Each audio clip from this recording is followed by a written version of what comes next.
Hi hello నమస్తే welcome to our channel Revanshi kitchen and vlogs. ఈ వీడియోలో గోంగూర వేసి చికెన్ కర్రీని ఎలా ప్రిపేర్ చేసుకోవాలో చూసేద్దాము.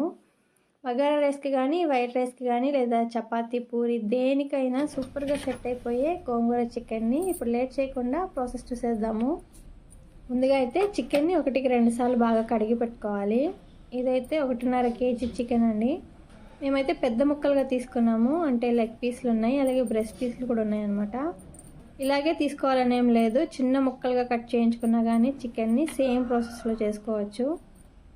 ఇలా చికెన్ బాగా కడిగేసుకున్న తర్వాత ఇందులో మసాలాలు వేసుకొని కలుపుకోవాలి. మేము తీసుకున్న 1.5 kg చికెన్కి 5 టేబుల్ స్పూన్ల వరకు కారం, 2 టేబుల్ స్పూన్ల అల్లం వెల్లుల్లి పేస్ట్, 1 స్పూన్ పసుపు, ఇంకా సాల్ట్ అయితే రుచికి సరిపడా వేసుకోవాలి. ఇవన్నీ మనం తీసుకున్న చికెన్ క్వాంటిటీని బట్టి అడ్జస్ట్ చేసుకోవాలి. కొంచెం ఆయిల్ కూడా వేసుకొని కలుపుకోవాలండి. ఆ క్లిప్ అయితే మిస్ అయింది. ఇలా మసాలాలన్నీ ముక్కలకి బాగా ఈవెన్గా కలిసేలాగా కలుపుకొని 1 గంట పాటు పక్కన పెట్టుకోవాలి. ఇలాగా మేము తీసుకున్న చికెన్ క్వాంటిటీకి 5 చిన్న కట్టల గోంగూర తీసుకున్నాము.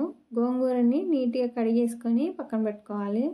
అలాగే ఈ గోంగూర చికెన్ చేసుకోవడానికి 2 టమాటోలు, 2 ఉల్లిపాయలు, 5-6 మిర్చిని కూడా చిన్న ముక్కలుగా కట్ చేసుకొని పెట్టుకోవాలి. ఫైనల్గా వేసుకోవడానికి కొత్తిమీర, పుదీనా. ఇంకా ఈ గోంగూర చికెన్ చేసుకోవడానికి ఇంగ్రీడియంట్స్ అన్ని చూపించేసాను. ఇప్పుడైతే చేసే విధానం చూసేద్దాము.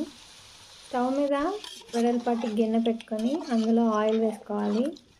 ఆయిల్ బాగా పడుతుందండి, కొంచెం ఎక్కువ పడుతుంది గోంగూర చికెన్కి.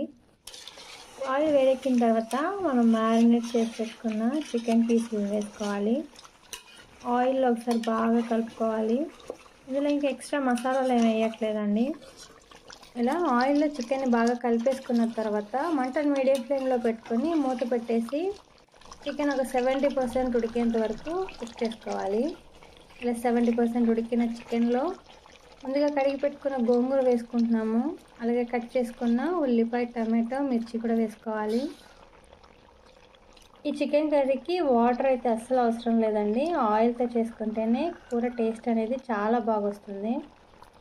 సో సరిపడా ఆయిల్ వేసుకొని కూర చేసుకున్నారంటే టేస్ట్ చాలా బాగుంటుంది, మాడిపోకుండా కరెక్ట్గా వస్తుంది అన్నమాట. ఈ గోంగూర, ఉల్లిపాయ, టమాటో ముక్కలు చికెన్ సగం ఉడికిన తర్వాత వేసుకుంటున్నాము. ఇవి ఫాస్ట్గా కుక్ అయిపోతాయి. మనం ముందే వేసుకున్నామంటే చికెన్ ఉడికేలోపు ఇవైతే మాడిపోయే ఛాన్స్ ఉంటుంది. అందుకని చికెన్ సగం ఉడికిన తర్వాత ఇవి వేసుకున్నామంటే చికెన్ పూర్తిగా ఉడికేలోపు ఇది కూడా సాఫ్ట్ అయిపోతుంది. గ్రేవీ టేస్ట్ అనేది బాగొస్తుంది మాడిపోకుండా. సో అందుకని ఇలా వేసాము. ఇలా అన్నీ వేసుకున్న తర్వాత ఒకసారి బాగా కలిపేసుకొని మూత పెట్టేసి మరొక 10 నిమిషాలు ఉడికించుకున్నామంటే చికెన్ పీస్ అనేది సాఫ్ట్గా కుక్ అయిపోతుంది. ఫైనల్గా మూత తీసి ఉప్పు, కారం చెక్ చేసుకొని సరిపోకపోతే వేసుకోవాలి. అలాగే కొంచెం గరం మసాలా కూడా వేసుకోవాలి. కొత్తిమీర, పుదీనా కూడా వేసుకొని ఒకసారి బాగా కలిపేసుకొని మూత పెట్టేసి ఒక 5 నిమిషాలు ఉడికించుకొని స్టవ్ ఆపేసుకుంటే గోంగూర చికెన్ అయితే రెడీ అయిపోతుంది. అంతేనండి, చూసారు కదా గోంగూర చికెన్. జ్యూసీగా, స్పైసీగా చాలా అంటే చాలా బాగుంటుంది. చికెన్ పీస్ అయితే చాలా సాఫ్ట్గా కుక్ అయింది. టేస్ట్ కూడా నిజంగా సూపర్గా ఉంటుంది. మరి మీరు కూడా ఈ ప్రాసెస్లో ఒకసారి ట్రై చేసి చూడండి, ఖచ్చితంగా నచ్చుతుంది.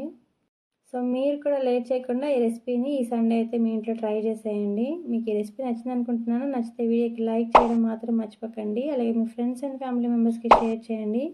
ఇటువంటి రెసిపీస్ కోసం please subscribe my channel Revanshi kitchen and vlogs. Thanks for watching.